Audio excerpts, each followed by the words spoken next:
James Hamilton for MMA UK, joined on the Skype machine with Jamie McGlinchey. How you doing, Jamie? I'm good, mate. How are yourself? I'm good, mate. I'm good. Obviously, we've got you on. So you've got a fight coming up and on top on the 9th of March against Max Harding. Both these debuted in the show. Both these were victorious in your debuts. So getting quite close. How are you feeling at this stage leading up to the fight?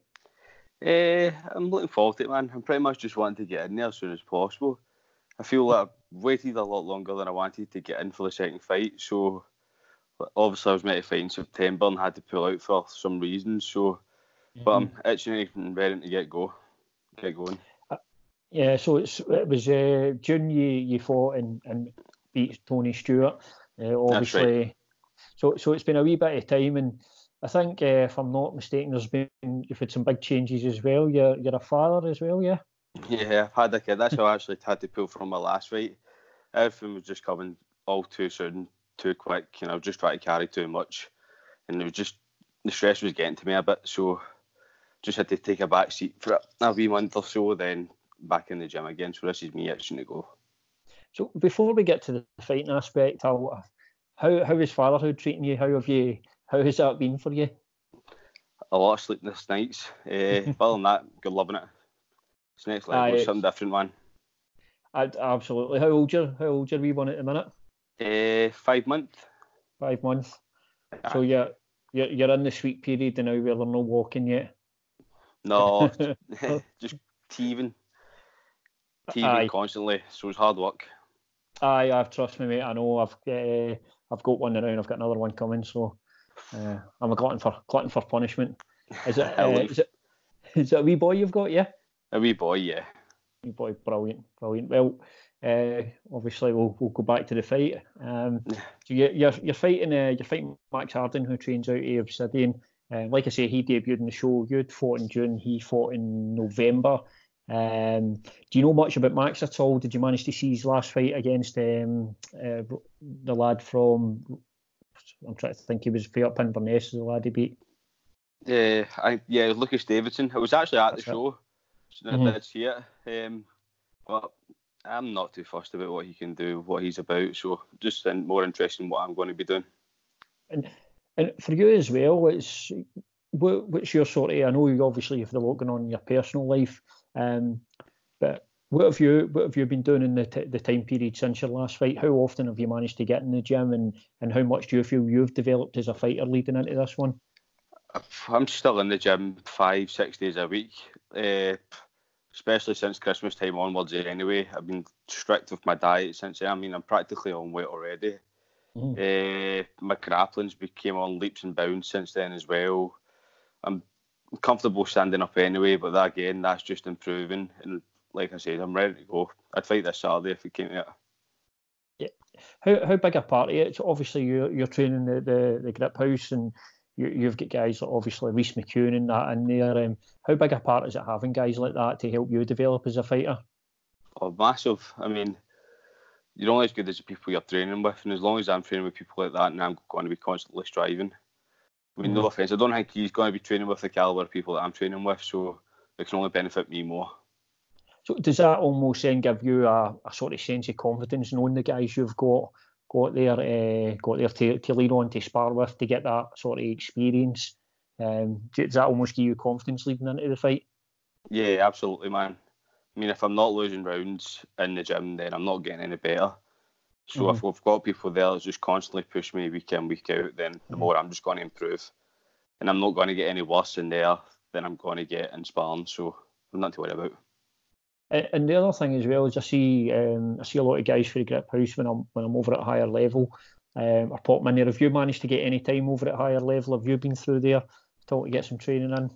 I haven't actually, no. It's a bit out the road for me, to be honest. And then between work and the baby and all that, I've not really had the time to, unfortunately.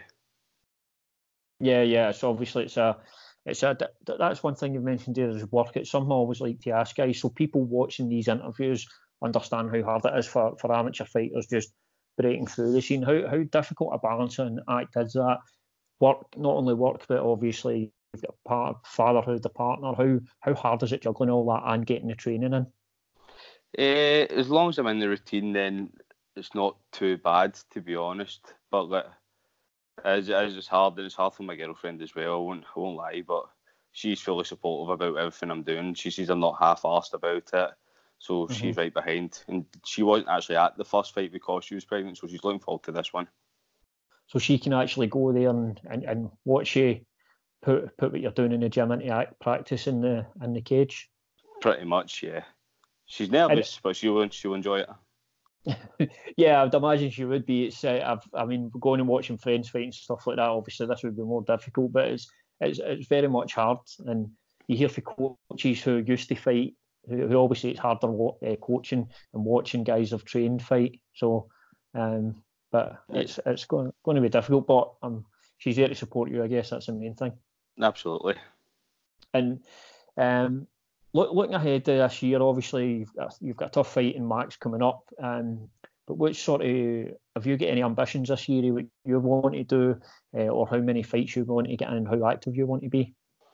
Well, obviously last year I wasn't really as active as I'd like to be. But this year, as long as if I can get at least 4 fights, then I'll be happy, man. Mm-hmm. That's the goal. Injury permitting. Yeah. Well, that's something you always, I guess, need to work around. And with regards to injuries, niggles and that, how are you feeling in this camp so far? Are you feeling good, or have you just got the usual bumps, bruises, and the usual stuff fighters carry? Just the usual stuff, man. Like nothing I can't handle.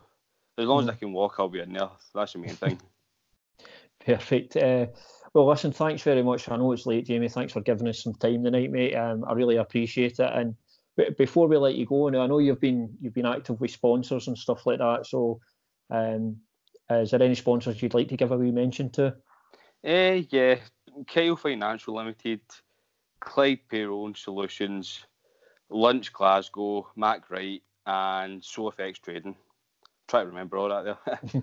And can I just ask you something I don't normally ask guys after I've said to know about their sponsors? How big a help is that for you as a fighter, having sponsors and people on board supporting you with things? Oh, massive, like, especially now that I've got the house and the wee man and everything else. So to have the bank between all of them is ridiculous, man. It's made my life a lot easier, my girlfriend's life a lot easier, and the stress is not half as what it would be, put it that way. And that one thing I thought you would mention would be the stress. Does that just help you in leaps and bounds when you're in the gym, that you've not got a lot of stuff in the back of your mind that it helps you with having the sponsors? Pretty much. Like, my eyes are just on like training and fighting now. The stress of it financially, it's not there anymore, really. Perfect. Well, I just thought I'd ask you that before I let you go, but thanks very much for coming on, Jamie. I appreciate it, and best of luck in the 9th of March, mate. No, that's fine, man. I'll see you then. Cheers, mate. I'll see you then, mate. Bye.